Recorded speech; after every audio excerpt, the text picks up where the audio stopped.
What is going on, Roland Empire? Here, guys, to give you a video. Loki episode 6 finally has wrapped up this series that has been created from a lineup that Kevin Feige, has promised us that, we're going to get TV series now, and these TV series will be linked up. You know, Disney Plus, Marvel Studios has finally wrapped up the third series. Who would have thought, man, in a pandemic now, like just in a certain time right now, how long it would take to have gotten all this. And look at us now, we got a movie out in theaters again. We have 3 shows that we could see now from Marvel. It's just nice that I'm very appreciative for what I have, and I'm glad that Marvel has finally, after so much of releasing content, and how hard it was to finally get stuff. I know, right? Like a studio like them, but I I'm like, I'm a show, okay? I'm a show, my paycheck. No, I worked that fair in line because I'm still a fan. Doesn't matter if it's all popular or whatnot. Sure, some things are not that great. I'll try to admit. But I still like this franchise because the property has varieties and has so much things to, branch and all, and just things to like that to just showcase. But now this episode's wrapped up. Did it live up? Okay, with episode 5, we had Loki meet the Lokis. And eventually that led on to a face-off with Eliot. And Sylvie and Loki then, the episode lingered enough that we realized, oh, we might get the big baddie in this one, the big baddie in episode 6.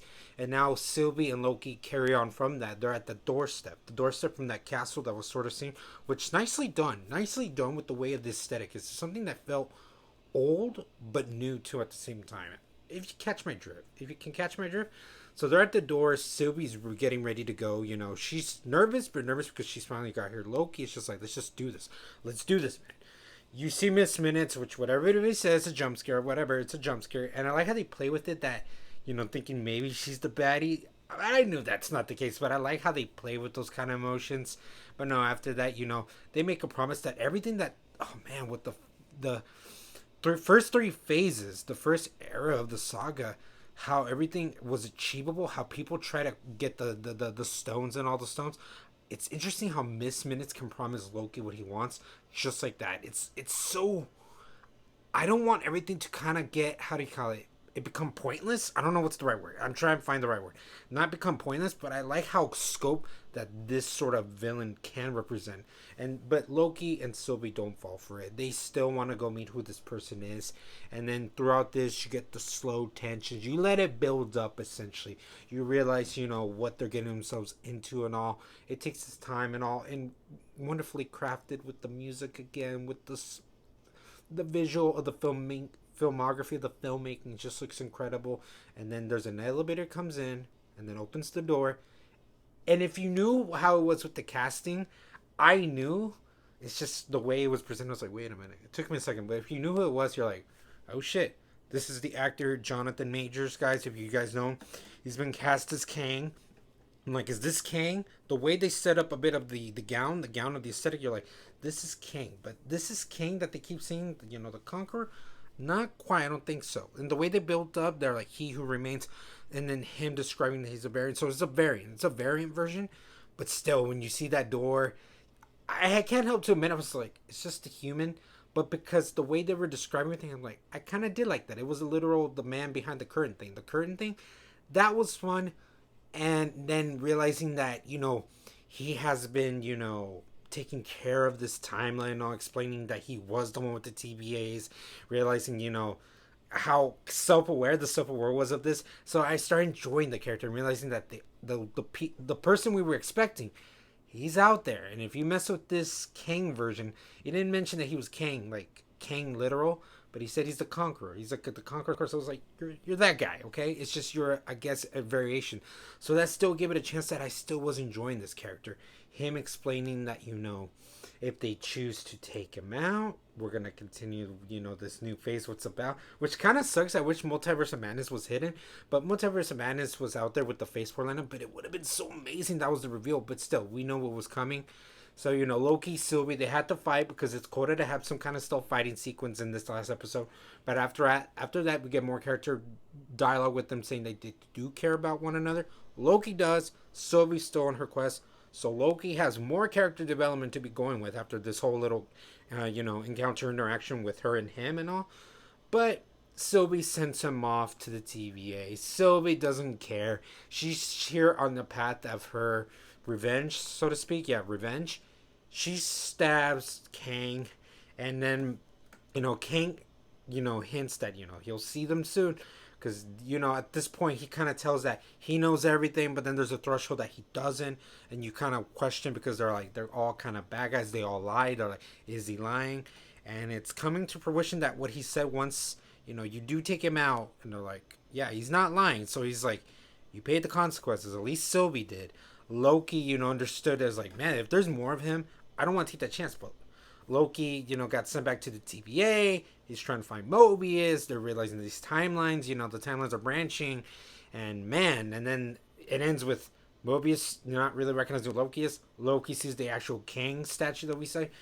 Ooh, goddamn, seriously. That was a nice little way to build to like, oh, this is Phase 4. I hope there's no bait and switch.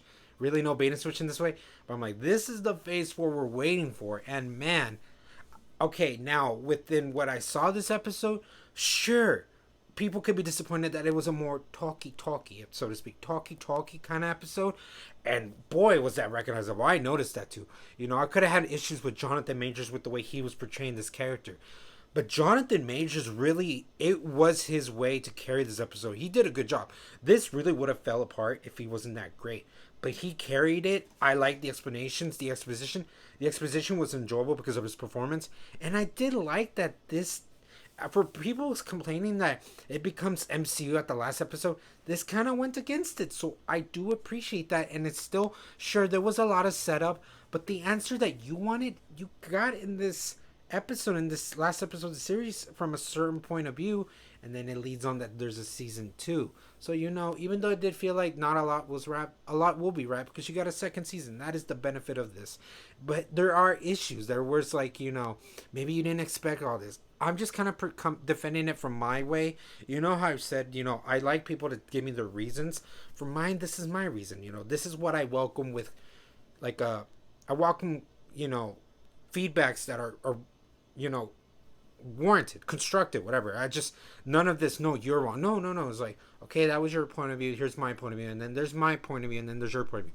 I welcome that kind of stuff. I enjoyed this for what it was. I appreciated how self-aware and how sort of different it was. Sort of different that, it wasn't what you expect, but you got the information that you wanted.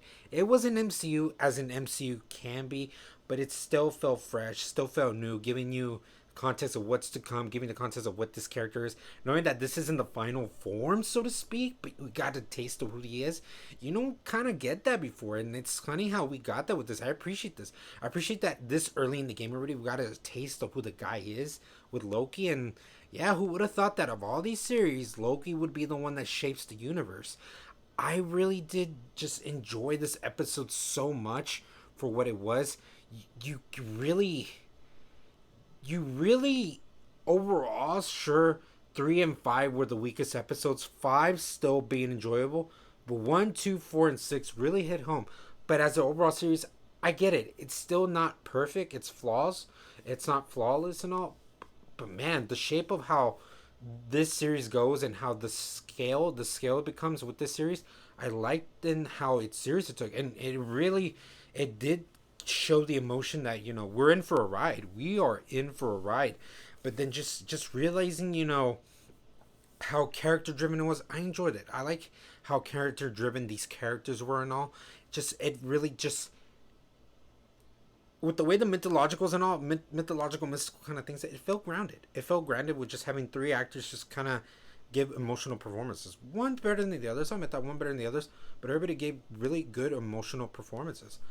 But like I always say, guys, these are my thoughts and opinions. Let me know, guys, if you just didn't like this series, wasn't your least favorite episodes, or this is your favorite series, and you thought this episode was really great, that it was what you expected. It was what you expected, like, for your own, expectations. I enjoyed this episode. I enjoyed the characters. I enjoyed my expectations. My expectations, how it was. I enjoyed how it's set up. I enjoyed how we got some results. I liked, how different it was. I like still how similar things can be, but still, like, it took a uniqueness, it took a unique route, and Again, I really cared because of the characters. Because of the characters, now it's a better fleshed out way of how everything has been done. So all this in the comments below, and as always, roll an empire, laugh, smile, repeat.